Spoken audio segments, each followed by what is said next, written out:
Hello, this is Dark Whispers of Korea. Today's story is The Vindication, a tale inspired by the Sinwon Seolhwa legend. Let's listen together.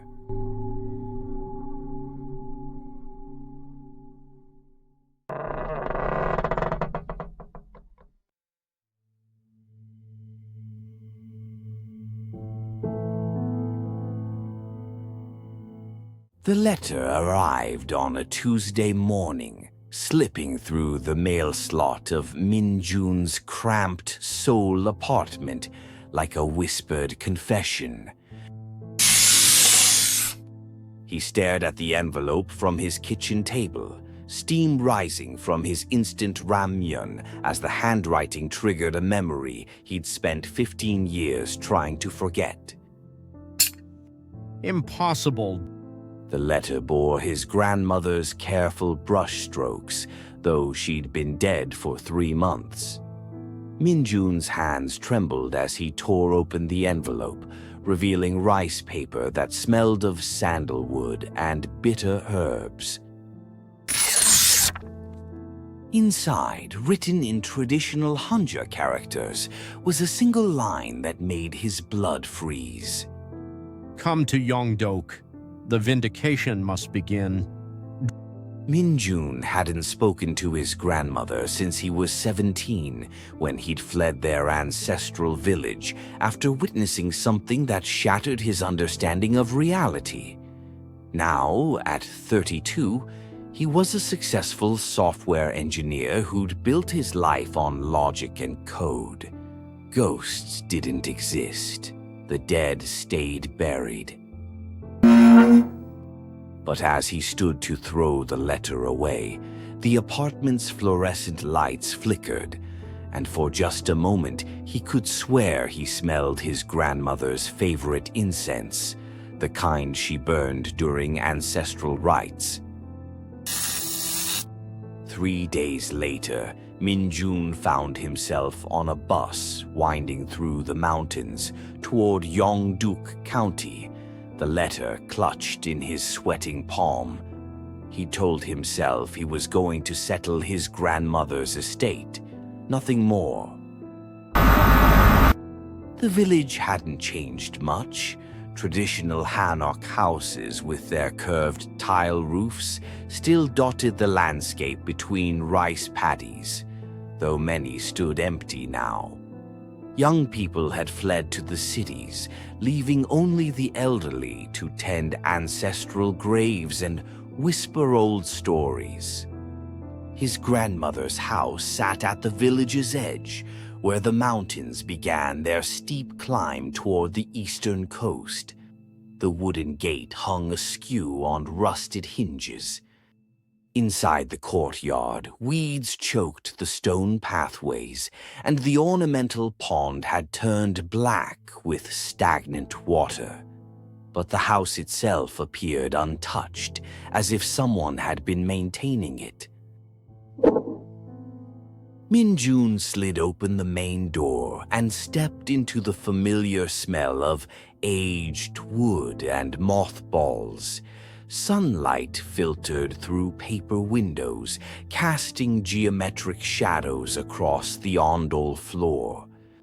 Everything was exactly as he remembered from his childhood visits.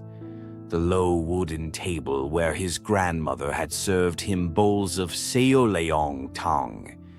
The shrine in the corner where she'd performed ancestral rites every morning, burning incense and bowing to faded photographs of the dead. But something felt wrong. The photographs on the ancestral shrine had changed. Where once there had been formal portraits of long-dead relatives, now there was only one image, a young woman in traditional hanbok, her face pale and eyes filled with unmistakable anguish. Who is she? The question slipped from his lips before he could stop it. As if in response, a cold wind swept through the house, despite the closed windows. Min-jun approached the shrine with hesitant steps, The woman in the photograph couldn't have been more than 20, with delicate features and hair arranged in the style popular during the Japanese occupation. But her eyes held a depth of suffering that made his chest tighten. Beneath the photograph lay a bundle of yellow documents tied with red string. Min-jun's hands shook as he untied the bundle and unfolded the first page, a police report dated 1943. The report was written in Japanese, but Min-jun's university studies allowed him to piece together the horrifying details. A young woman named Lee So-young had been accused of collaborating with independence fighters. She'd been arrested, interrogated, and found dead in her cell 3 days later. The official cause of death was listed as suicide, but the medical examiner's notes, scrawled in the margins, told a different story. Broken ribs, internal bleeding, signs of prolonged torture. They killed her. As the words left his mouth, the temperature in the room plummeted. Min-jun's breath began to fog, and frost started forming on the windows, despite the warm September afternoon. A voice whispered his name, soft, desperate, unmistakably female. Min-juna. He spun around, but the room was empty. Only shadows dancing in the flickering candlelight from the shrine. This isn't real. I'm having some kind of breakdown. But even as he spoke, he could feel her presence growing stronger. The air grew thick, oppressive, charged with decades of unresolved anguish. They buried the truth with my bones. This time, her voice came from directly behind him. Min-jun whirled around to find the young woman from the photograph standing in the doorway, translucent and shimmering like heat waves. She wore the same hanbok from the picture, but now it was torn and stained with dark patches that could only be blood. Her face, once beautiful, was marked by suffering, bruised, hollow-cheeked, eyes that had seen too much pain. I was innocent. They knew I was innocent. What do you want from me? His voice cracked like a teenager's. The rational part of his mind screamed that this was impossible, but the rest of him, the part that remembered his grandmother's stories about restless spirits, knew exactly what was happening. Vindication. My name must be cleared. My family's honor must be restored. She gestured toward the bundle of documents, and suddenly Min-jun could see more than just the police report. Hidden among the yellowed pages were photographs, brutal images of torture, signed confessions that had clearly been coerced, and a final document that made his blood run cold. It was a letter from the police chief to the Japanese governor, dated 2 weeks after So-young's death. In it, he admitted that she'd been innocent, that they'd needed a scapegoat for a failed operation, and a young woman with no powerful family connections had been convenient. They framed you. They knew from the beginning. So-young's form flickered, becoming more solid as his understanding grew. For 79 years, I have wandered. My family died believing I was a traitor. My name is carved on no monument. My sacrifice is forgotten. She extended one translucent hand toward him, and Min-jun could feel the cold radiating from her skin. You must tell them. You must make them remember. But as Min-jun reached for the documents, the front door burst open. Village elder Park Tae-soo stood in the doorway, his weathered face pale with fear. Get away from her, boy. She's been haunting this place for months.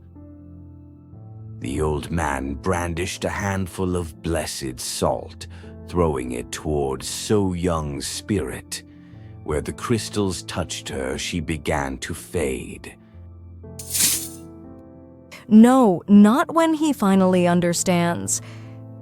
Her voice became a wail that seemed to shake the very foundations of the house. The documents scattered as a supernatural wind whipped through the room. She's been appearing to everyone who comes near this place. 3 people have died of heart attacks after seeing her. You need to leave now. But Min-jun couldn't move. Looking at So-young's fading form, he saw not a monster but a victim, someone who'd been denied justice for nearly 8 decades. She's innocent. Look at these documents. She was framed by the Japanese police. I don't care what those papers say. Spirits like her bring only death and misfortune. The village elders have decided. We're going to have the house exorcised. At these words, So-young's form solidified again, her eyes blazing with fury. 79 years of silence, 79 years of shame. I will not be silenced again. The house began to shake as her anguish manifested physically. Roof tiles crashed to the ground outside, and the wooden beams groaned under supernatural pressure. Park Tae-soo fled, leaving Min-jun alone with the vengeful spirit. But as he looked into her eyes, he saw past the rage to the desperate hope beneath. I'll help you. I'll tell your story, but you have to trust me. So-young's form wavered, the supernatural storm subsiding slightly. How can I trust anyone? Everyone I trusted betrayed me. Min-jun gathered the scattered documents, his hands steady now, despite the impossible situation. Because I know what it's like to run from the truth. I've been running from my grandmother's stories, from this village, from everything supernatural my whole life. But running doesn't make it disappear. He held up the police chief's confession letter. This is evidence, real documented proof of your innocence. In the modern world, this could clear your name officially. So-young moved closer, hope flickering in her tortured features. The village elders will never listen. They fear me too much now. Min-jun felt a surge of determination, the same feeling he got when debugging particularly complex code. Then we go bigger. I have contacts in Seoul, journalists, historians, government officials who specialize in Japanese occupation-era injustices. Your story could be part of the national dialogue about historical truth and reconciliation. For the first time, So-young's expression softened. You would do this for a stranger, for a ghost? You're not a stranger. You're Korean, your family, and what happened to you was wrong. As he spoke these words, Min-jun felt something shift inside him, not just acceptance of the supernatural, but a connection to his heritage he'd spent years denying. So-young's form began to change, becoming less tortured and more like the young woman in the photograph, still sad, but with dignity restored. There is something else you must know. The police chief who framed me, his family still lives in this village. They've been village leaders for 3 generations, respected and honored. Min-jun's blood chilled as understanding dawned. Park Tae-soo, His grandfather, the man who condemned me to torture and death, then built his family's fortune on the reputation for fighting collaborators. The complexity of the situation hit Min-jun like a physical blow. Exposing the truth wouldn't just vindicate So-young. It would destroy the reputation of one of the village's most prominent families. that's why he was so desperate to have you exorcised. He knows the truth. The guilty always fear the return of their victims. Outside, Min-jun could hear voices approaching, angry, frightened voices. The villagers were coming, probably with the shaman or priest, to perform the exorcism Park Tae-soo had mentioned. So-young heard them too. Her form began to flicker with agitation. They come to silence me again, as they always have. No, not this time. Min-jun grabbed the documents and stuffed them into his backpack. His phone had signal here. He could photograph everything, upload it to cloud storage, make it impossible to suppress. The voices outside grew louder. Through the paper windows, Min-jun could see the orange glow of torches. The shaman says we need to perform the ritual tonight, while the moon is dark. So-young moved to the window, her translucent fingers pressing against the paper. They speak of me as if I'm a demon, but I never harmed anyone in life. Even in death, I only seek justice. Min-jun finished photographing the documents and looked up to find So-young watching him with an expression he couldn't quite read. What is it? You remind me of someone. A young man who used to bring me books when I worked at the library. He believed in justice too. Her voice carried a wistfulness that made Min-jun's chest tighten. The Japanese killed him 3 days after they arrested me. They said he was part of the resistance cell I was supposed to have betrayed. What was his name?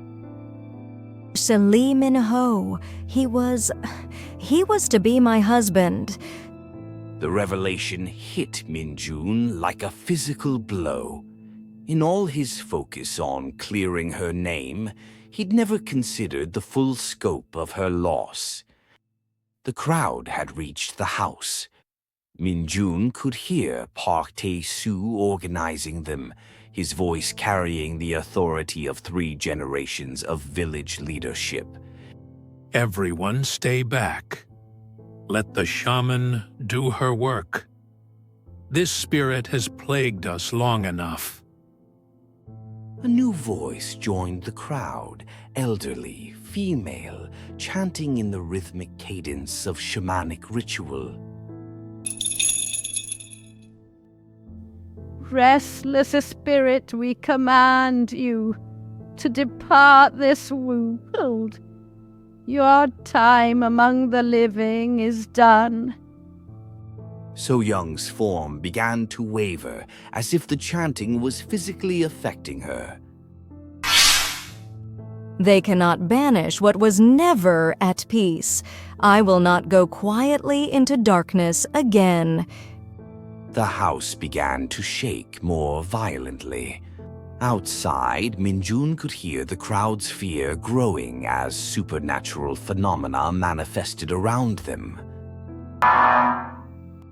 But Min-jun had an idea. He pulled out his phone and opened the voice recording app. Tell me your story, all of it, in your own words. Let the world hear your truth. So-young turned to him, hope and desperation warring in her features. My name is Lee So-young. I was born in this village in 1923. I was a librarian, a daughter, a woman in love. I was innocent of all charges brought against me. As she spoke, her voice grew stronger, more solid. The supernatural wind died down and the house stopped shaking. I worked at the village library, helping people find books, teaching children to read. When the independence fighters used our building for meetings, I knew nothing of it. But when their operation failed, the Japanese needed someone to blame. Outside, the shaman's chanting grew more frantic.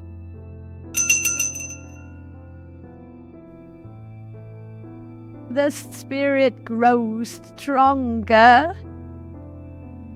She resists the banishment. Impossible. The ritual should be working by now. Min-jun kept recording as So-young continued her testimony. They tortured me for 3 days. They wanted me to confess to crimes I never committed, to name people I had never met. When I refused, they broke my ribs. When I still refused, they did worse things. Her pain was becoming physical, manifesting as the house itself seemed to share her anguish. On the 3rd day, I died. Not by my own hand, as they claimed, but from the injuries they inflicted. And even as I died, I heard them planning how to use my death to advance their careers. The confession letter I found, it proves everything you're saying. So-young nodded, her form becoming more solid as her story was finally being heard and believed. For 79 years, I have wandered between worlds, not at rest, but not truly dead, watching as my family died in shame, as the men who murdered me were honored as heroes. The recording was now over 20 minutes long. Min-jun had enough testimony to convince any reasonable person of her innocence. Outside, the situation was escalating. The shaman's ritual wasn't working, and the crowd was growing panicked. Enough! Everyone calm down. The spirit is just stronger tonight. But Min-jun could hear the fear in the old man's voice. Park Tae-soo knew exactly why So-young couldn't be banished. Guilt was keeping her anchored to this world. Min-jun glanced at his phone. He'd been uploading the photos in audio file to his cloud storage, and the upload had just completed. So-young's story was now preserved beyond the reach of anyone who might want to suppress it. It's done. Your testimony is recorded and stored safely. Even if something happens to me, the truth will survive. So-young's expression transformed. For the first time since he'd seen her, she looked truly peaceful. Thank you. For 79 years, no one listened, no one believed. But their moment of triumph was interrupted as the front door burst open. Park Tae-soo stood in the doorway, no longer the frightened old man, but someone desperate and dangerous. Whatever you think you've discovered, boy, It ends here. In his hands was an old hunting rifle, its barrel pointed directly at Min-jun's chest.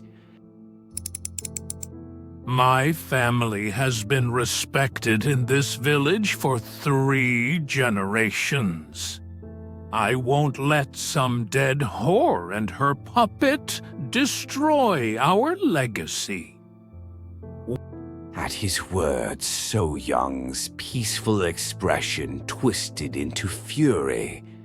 The temperature in the room plummeted, and frost began forming on every surface. Ah, how dare you speak of me that way? Your grandfather was a murderer and a coward, and you are no better. Park Tae-soo swung the rifle toward So-young's form, as if he could somehow shoot Ghost. You're nothing but a vengeful spirit, a demon that feeds on hatred.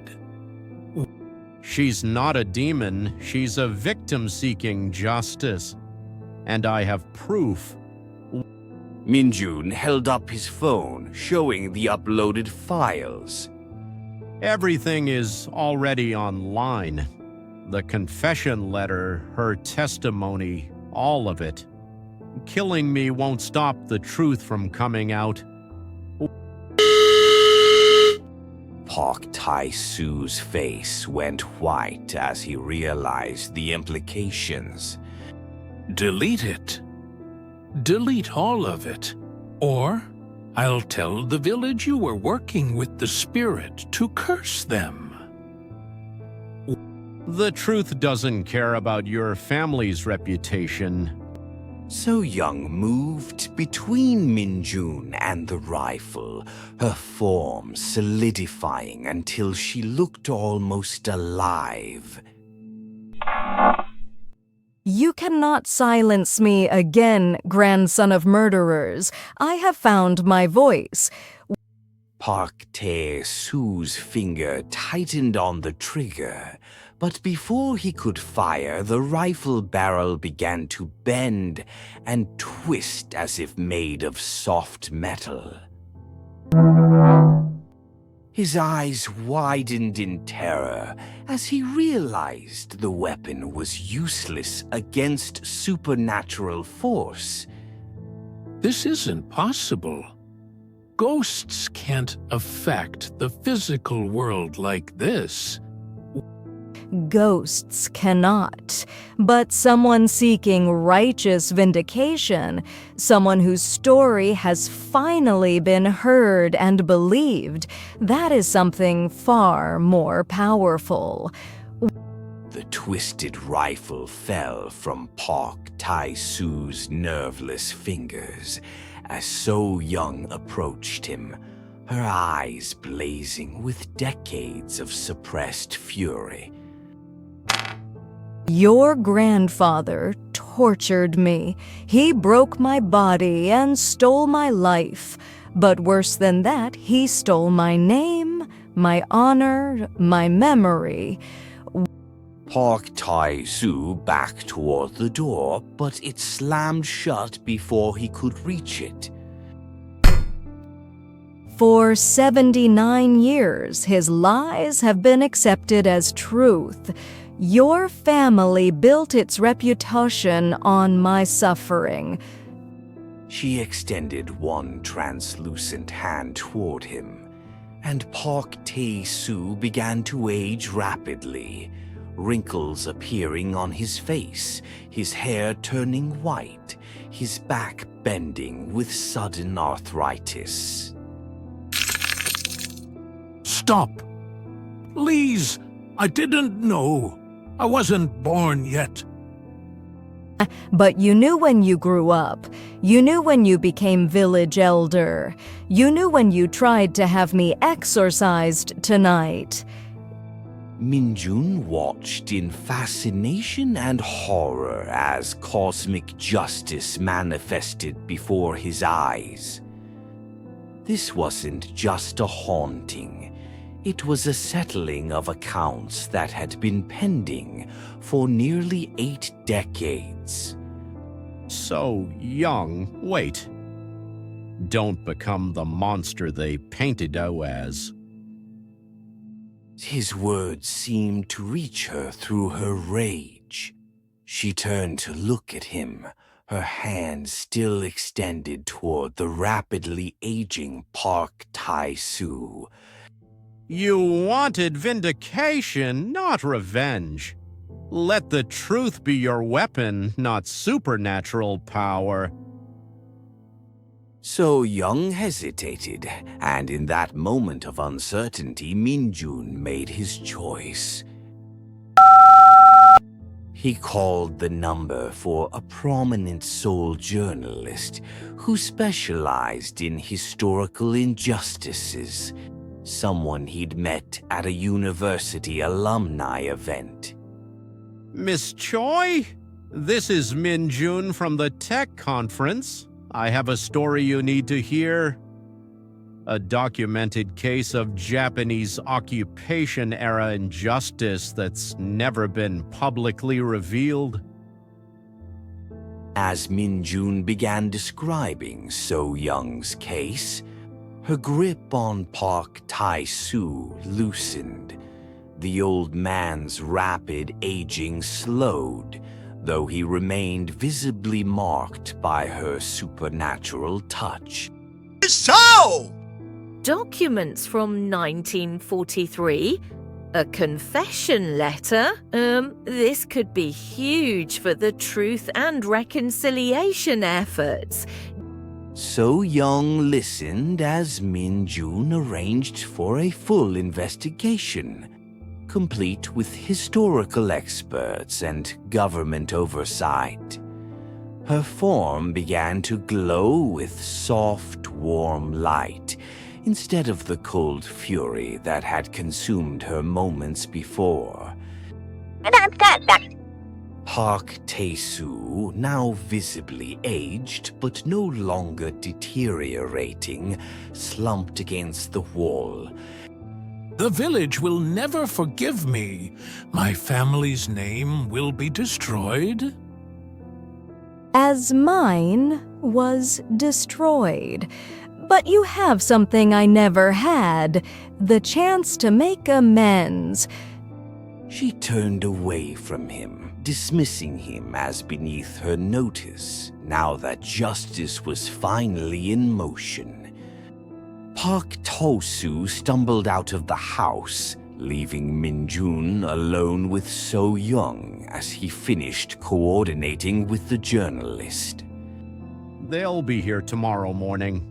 A full team, reporters, historians, government officials from the Ministry of Patriots and Veterans Affairs. So Young nodded, her expression serene for the first time since he'd met her. I can feel it beginning, the weight lifting from my spirit. For 79 years I carried the burden of untruth. Now that burden passes to those who deserve it. As she spoke, her form began to fade, but not with the violence of earlier. This was peaceful, gradual, like morning mist dissipating in sunlight. Will I see you again? Perhaps. When my name is cleared officially, when monuments are built to honor resistance fighters like Min-ho, when the truth is taught in schools, then I will finally be at rest. She moved toward the ancestral shrine, where her photograph still sat among the flickering candles. Take the photograph. When the reporters come, show them my face. Let them see I was human, not just a name in their historical documents. Min-jun carefully removed the photograph from its frame. As his fingers touched the glass, he felt a jolt of connection, not supernatural, but deeply human. The recognition of shared identity, shared heritage, shared responsibility for justice. I promise your story will be told properly. No sensationalism, no ghost story nonsense. Just the truth about a brave woman who died for refusing to betray her principles. So, Young smiled, the first genuine smile he'd seen from her. You understand now why your grandmother brought you here. She knew this day would come when someone from our family would be positioned to help. Our family. Did you think it was coincidence? Your grandmother was my cousin. You are my blood, Min-jun. The vindication was always meant to come from within the family. The revelation hit him like lightning. Everything made sense now. His grandmother's mysterious stories, his inexplicable connection to this place, even his instinctive sympathy for So Young's plight. As the temple bells from the nearby monastery rang midnight, So Young's form became translucent again, but peacefully so. I must go now. The living world has heard my voice, and that is enough. But remember, justice delayed is not justice denied, as long as someone is willing to speak truth. She began to fade, her final words echoing in the suddenly warm air. Thank you, cousin, for listening, for believing, for acting. And then she was gone, leaving only the scent of sandalwood and the soft glow of candles on the ancestral shrine. Min-jun sat alone in the house until dawn, organizing the documents and preparing for the media storm that was about to descend on the quiet village. Outside, he could hear normal sounds returning, roosters crowing, dogs barking, life continuing as it always had. But everything had changed. When the journalists arrived that morning, they found not just a historical injustice to be corrected, but a living example of how the truth, no matter how long suppressed, eventually finds its voice. The story that emerged over the following weeks captivated the nation. Lee So-young became a symbol of all the unnamed victims of the Japanese occupation, and her vindication sparked a renewed commitment to uncovering historical truth. Park Tae-soo, faced with undeniable evidence of his grandfather's crimes, publicly confessed the family's knowledge of the cover-up. The shame was devastating, but it was also cleansing, the first step toward genuine reconciliation. A monument was erected in the village square, bearing So Young's name alongside other resistance fighters who had been forgotten or maligned by history. The inscription read simply, "To those who died for truth, and to those who lived to speak it." Min-jun returned to Seoul, but he was changed. His work as a software engineer took on new purpose as he developed platforms for historical preservation and truth-telling. He'd learned that technology, like justice, was only as powerful as the human will to use it correctly. And sometimes, on quiet evenings when he was working late in his apartment, he would catch the faint scent of sandalwood on the air. Not supernatural now, but something warmer. The presence of family, of connection to something larger than himself. The vindication was complete. Truth had triumphed over lies, justice over convenience, and memory over willful forgetting. In a small village in Yeongdeok County, a young woman's 79-year journey from victim to vindicated hero had finally reached its end. But perhaps more importantly, it marked a beginning.